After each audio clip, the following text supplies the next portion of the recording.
What's up, people? Joe Winko here, your favorite Hawaiian guy, and here's my next episode of Joe Winko Talk. So, this is gonna kind of be a gloomy episode of Joe Winko Talk, definitely personal. Nothing really extremely sad, though, but it is gonna be kind of morbid and everything. So, as you can tell from the title of this video, this is gonna be about the afterlife and people. I always believed in heaven ever since I was a little kid because I was raised Catholic by my adoptive parents. I don't really follow the religion anymore, but I still believe in God and everything. I just think God is much more lenient than what people say, than how people say he is and everything, and he's much less strict. That's what I believe. But I as you guys should know if you've been following my episode to Joe Winko Talk, I was talking about how I was going to become homeless and how I was going to die and everything, because I thought I was going to become homeless and die. But I'm not anymore because my adoptive parents are sending me down south to live with their relatives, and I'm happy about that. But before then, I thought I was going to die because a psychic told me in April of 17, she told me that I was going to become homeless and be left out in a forest in North Carolina, and I was going to be killed by a storm out in the forest. I talked about that in an episode of Joe Winko Talk, and I believed her because she knew that the guy from the Satan worshipping website was going to take me out to the forest, and I never told that to anyone, and there's no way she could have possibly knew that. But she did know it, and that's why I believed her and everything. So, this happened, this whole dream that I had, basically it was a dream that I died and went to heaven. What happened was, the first thing I remembered from it was waking up in a cabin, and it was like a really dark cabin, and it was really dark and it was really cold.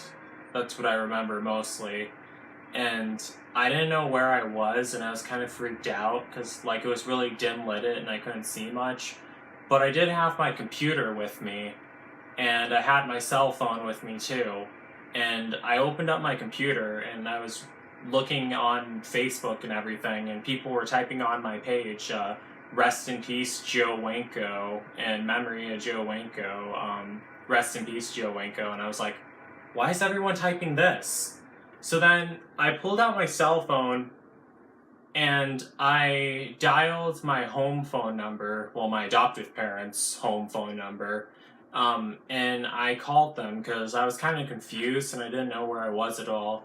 And then my adoptive mother answered the phone, and I told her, and I said, Mom, where am I? I'm in this dark cabin right now. There's no way out of here because there was no door in the cabin at all, and there was no way for me to get out. And I said, and I don't know where I am. Do you know where I am? What happened?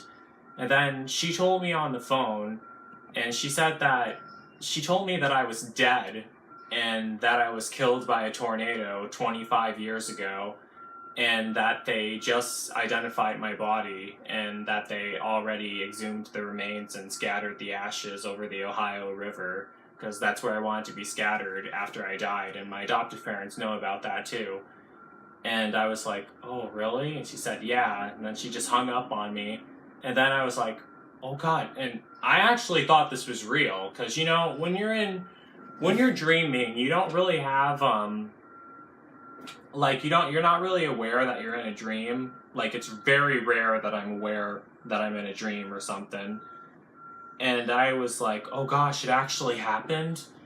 And, I just looked around and I was in this dark, cold room. And then I just remember getting really upset and having a mental breakdown because I thought that this is where I ended up, in this dark, cold room, and this is where I'm going to spend eternity.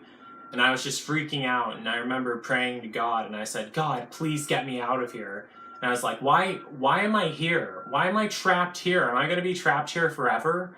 And I was like, no, I didn't deserve this. I did not deserve this.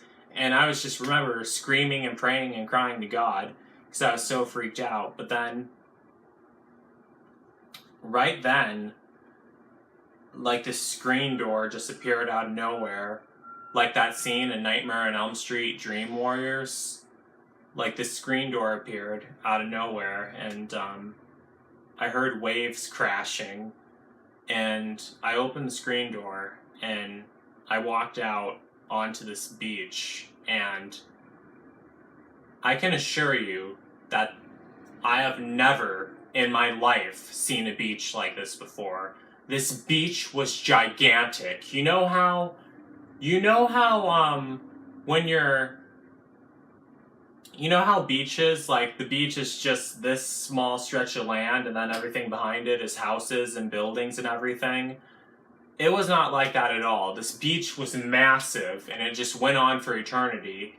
And the water, the way it was, like it was these really slow moving waves, and those waves were like really sparkling in this really saturated blue color, and there were palm trees everywhere. And I have never in my life seen palm trees. These palm trees were massive, and that beach was beautiful. And I saw the sky and everything. It was pink and it was orange and it was blue. All those colors mixed together in a gradient, and the clouds were floating by slowly. And it was absolutely beautiful. And then right then I remember saying thank you to God and everything. And that beach was marvelous. There's no beach that like this one, like the one I saw. I am 125% sure there is no beach like the one I saw in this dream that exists on Earth. I'm 100% sure there isn't. It was absolutely beautiful. And I didn't see my uncle there, but I kind of knew that he was nearby. And then I remember waking up, and I remember waking up in my bed in this room, and then knowing that all was a dream. And I wasn't really happy about that. I thought that it was all finally over, and that I was finally gone, and that I was finally at peace for eternity, because that beach was so beautiful.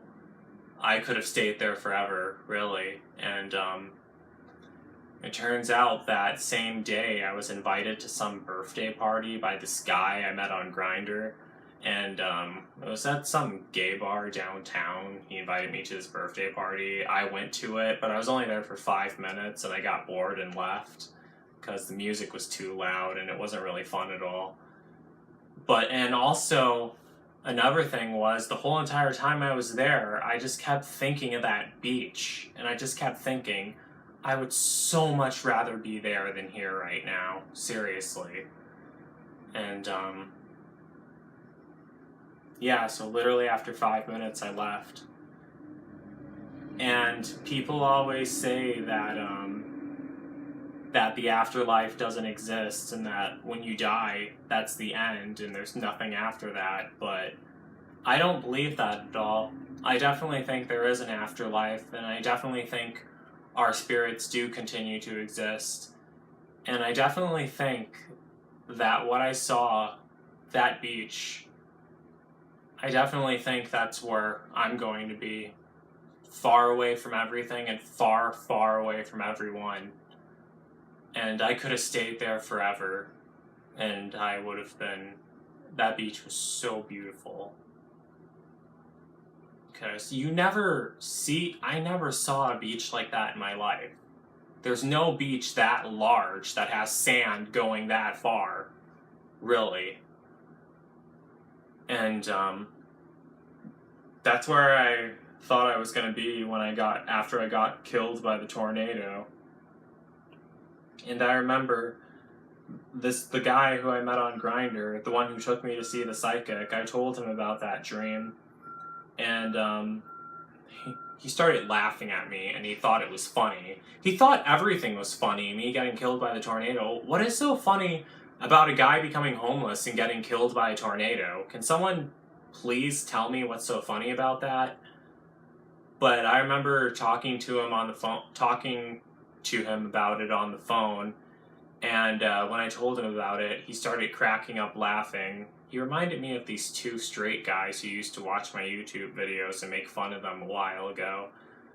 But I just kept telling him that it reminds me of the movie Lovely Bones. That's a movie about a girl who gets murdered and then she goes to heaven. Except technically I wouldn't be getting murdered. The psychic said I was going to be killed by a tornado. And I told him that it reminded me of the movie Lovely Bones because I was going to heaven afterwards. But then he said that it reminded him more of the Wizard of Oz because of the tornado and being sent to a fantasy land. I don't know. I guess it kind of does. It kind of is like that too, but still. Another thing was the psychic herself even told me that the last thing she saw in her vision was me waking up on a beach, and she told me that this wasn't a beach on Earth at all. She said this beach does not exist on Earth because she told me she was able to tell that it wasn't on Earth because she says there's certain things that she notices and certain vibes that she picks up from the settings that tell her that this wasn't a place on Earth. And she saw me jumping into a tall guy's arms, and she saw me hugging this guy and with tears rolling down my eyes and me telling him that I miss him so much. She didn't know who the guy was, but she said it was a tall man with black hair and blue eyes, and right away I knew that was definitely my uncle she saw.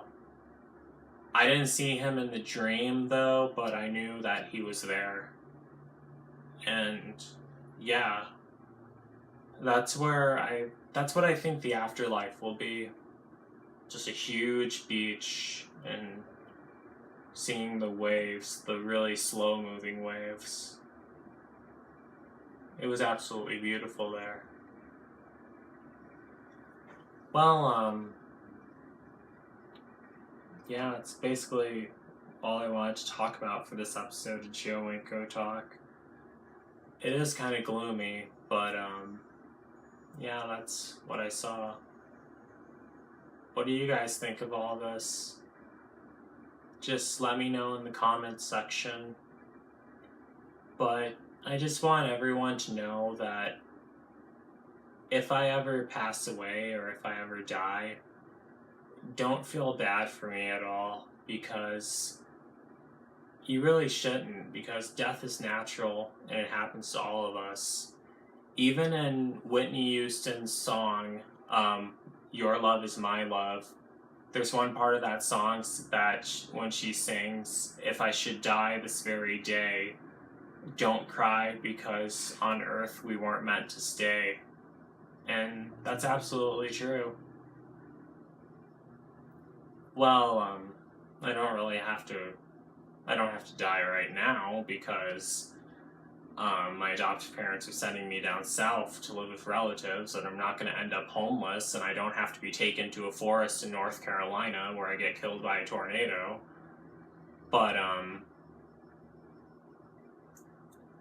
yeah. So that's basically it for this episode of Winko Talk. So don't forget to like, don't forget to comment, don't forget to subscribe, and don't forget to like me on Facebook and follow me on Twitter, Instagram, and Tumblr. And that's it. Peace out, people.